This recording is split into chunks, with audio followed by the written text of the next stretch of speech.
Hi, everybody. Welcome to Cover the Spread for Thursday, March 20th, 2025. Hey, we're coming back at you. We got Sean, we got Al, we got Rodd, and we're going to get you those three picks, as we always do.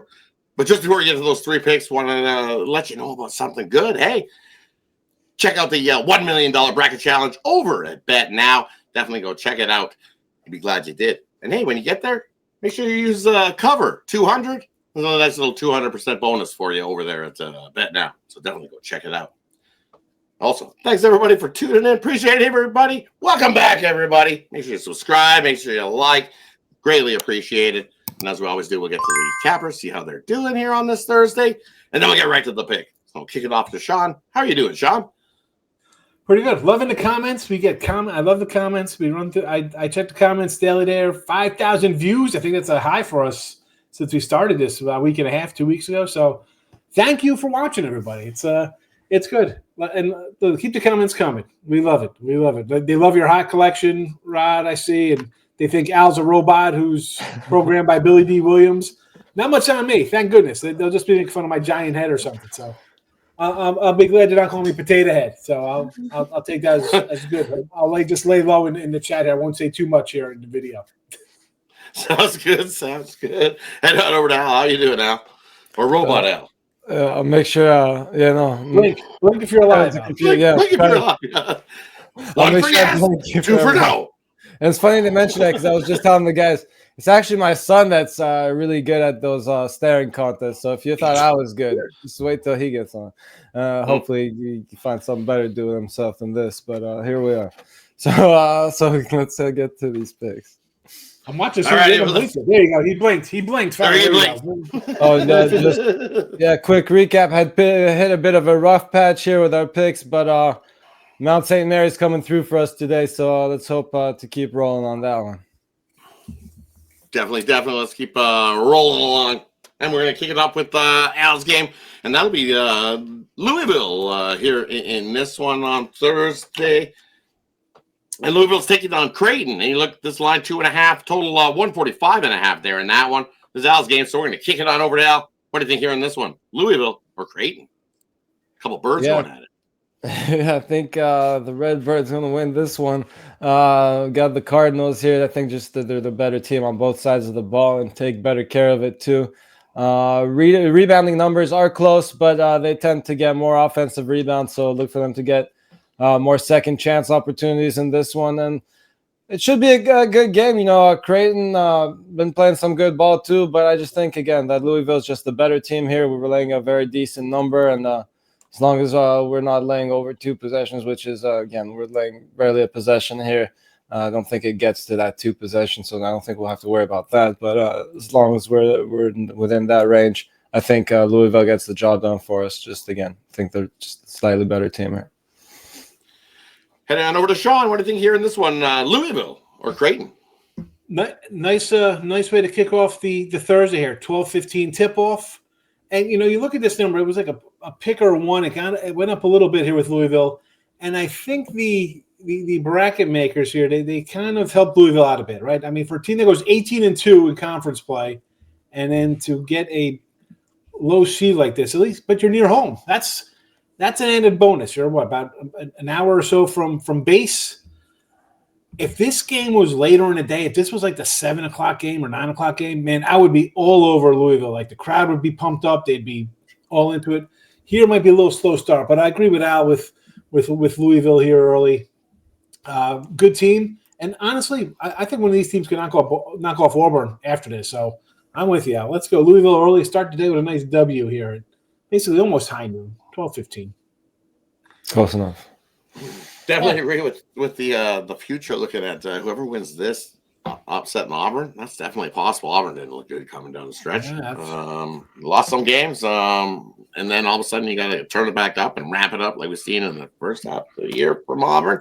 I don't know, but looking at Creighton taking on Louisville, I like the over here in this one. It was at 144.5 up to 145. And looking at this one, Creighton's offense scoring about 75 points a game, defensively holding teams to about 72 over the last 5. Louisville, offensively, we know their offense can roll. average-wise, about 78 points a game. Defensively, a little better defensively than Creighton. Holding teams about 68 points a game. But for me here in this one, you look Creighton 4-1 to the over their last 5. Creighton's also 3-0 to the over on neutral court this season when the total's been between 140, 140 and a half. And you look at Louisville this season when the line's been almost a pick 'em between 2.5 to +3 in that little range where we are, a little short, a little spread.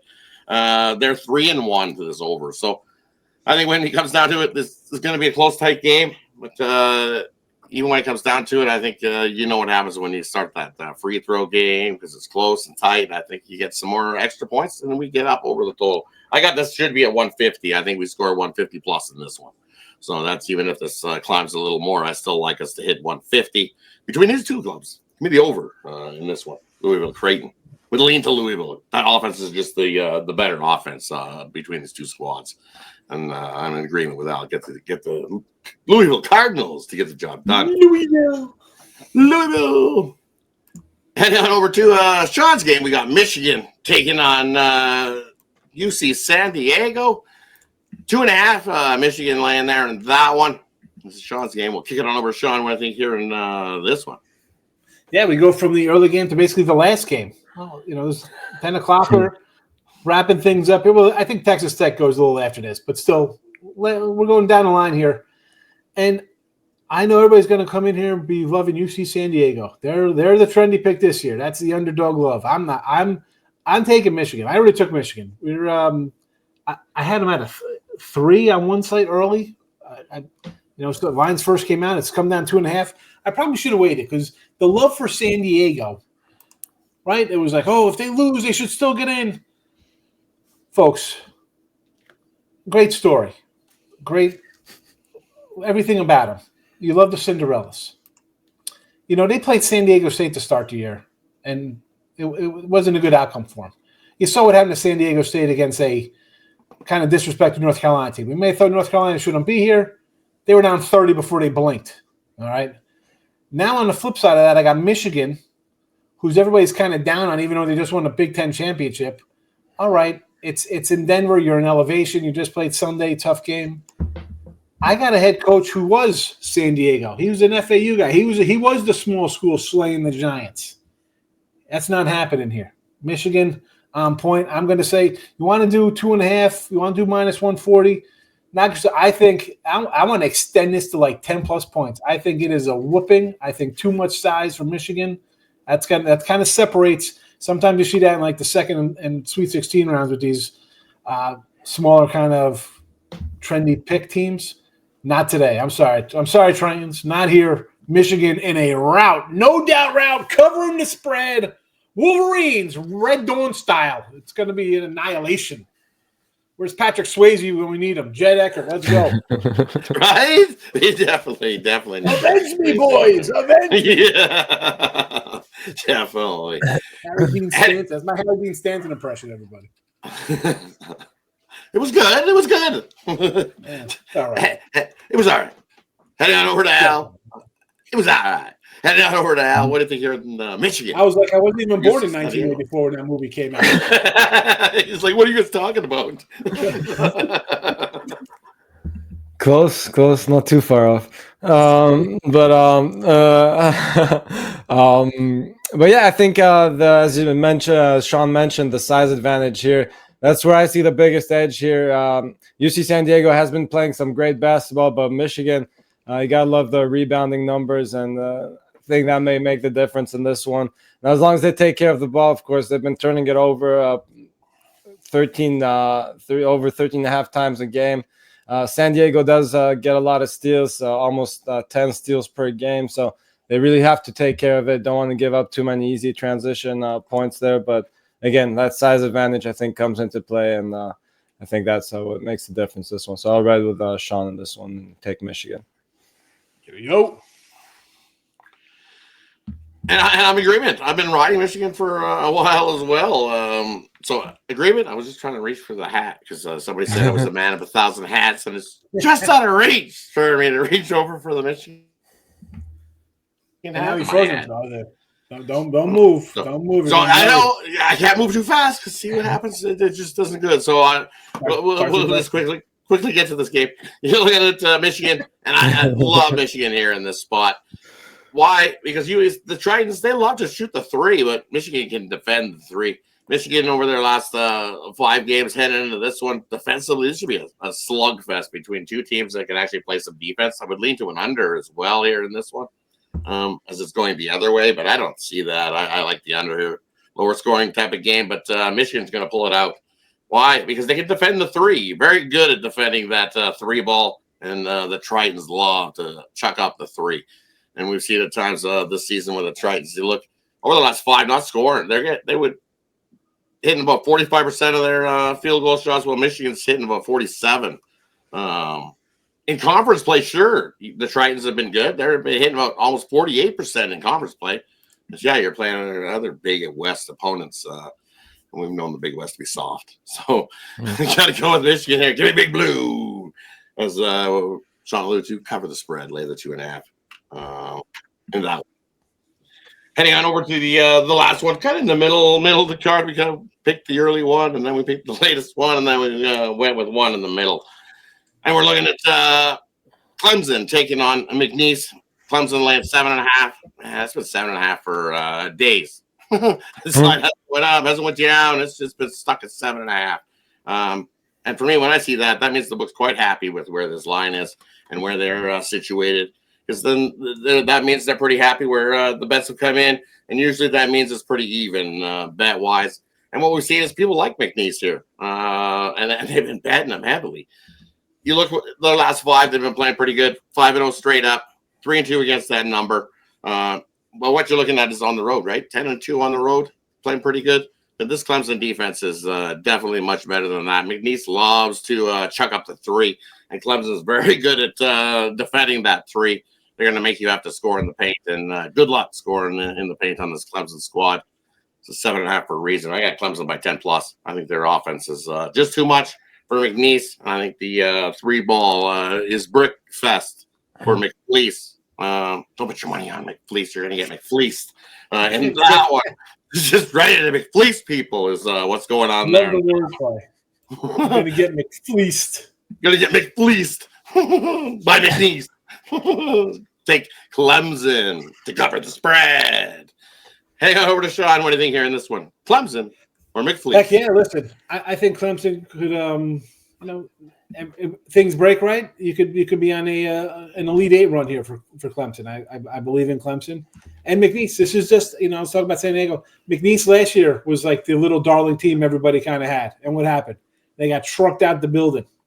Yeah. Taken on the body bag. So, all right, maybe they learned a lesson. Maybe they don't. I don't know. I'm a Clemson believer. So I'm getting in the bus. It's a long bus here, folks. We got the full sizer. All right, we're big boys. We're in a full size bus, not the little short guy. This is a Clemson winner. Let's go cover the spread, Clemson. It's not the first time I've given you guys a big number. Al loves the smaller little spread numbers, and I'd have no problem tackling at 7.5 and going, cover the spread. Kick it on over to Al. What do you think here in this one? Yeah, he gave you that heads up. Once it gets to that 2 possession mark, I'm a little more careful.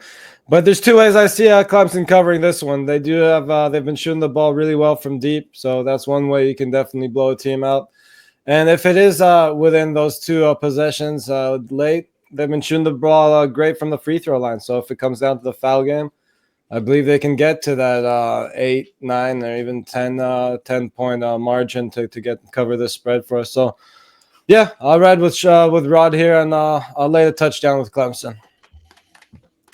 Touchdown and the 2-point conversion we need there. The touchdown won't get the job done. We'll get McFleeced. So we don't want that. We want the touchdown and the 2-point conversion. Everyone's going for 2 these days. Yeah, new analytics say go for 2, right? It's not going to be there. You hope it's a double-digit comfortable lead the whole game and not worry about it. Yeah, I'm not sweating the 1.5. I got a double-digit blowout win for Clemson there. So I was just saying that's where the free throws come into play. But yes, the 3-pointers, as I said, could just get them a comfortable win from the start. Absolutely. That wraps up Thursday's 3 picks for you. Thanks everybody for tuning in. Man, as the views just keep going up, appreciate everybody that tunes into these videos daily. Because without you guys showing up, hey, we're not getting to do this. So just before we get to it, we'll do the recap here. But I want to make a quick note. Hey, make sure you check out that $1 million bracket challenge on Bet Now. Go check it out. And as always, Do it in the now. comments. Do it now for Yeah. Bet Now. Do it now. Bet now. And as someone said in the comments, we will do the recap. Here's your recap for you. The first game we're looking at Creighton taking on Louisville. In 2.5 here with Louisville. Al's in agreement. Louisville. Sean's on Louisville. I lean to Louisville. I like the over in that one. Looking at the next one, we got Michigan taking on UC San Diego. The Tritons. And we remember the good season the Tritons had. Because we're all on Michigan. Go blue in that one. Lay the 2.5 to cover the spread in that one. And then the last one we're looking at, we got Clemson taking on McNeese here in this one. We're all in agreement. Clemson rolls McNeese there in that one. Don't get yourself McFleece by taking McFleece. Thanks, everybody, for tuning in. Appreciate each and every one of you. Have yourself a wonderful Thursday. And what are we doing here? Cover the Cover the spread. spread. Have a good one, everybody. Catch you tomorrow. See you.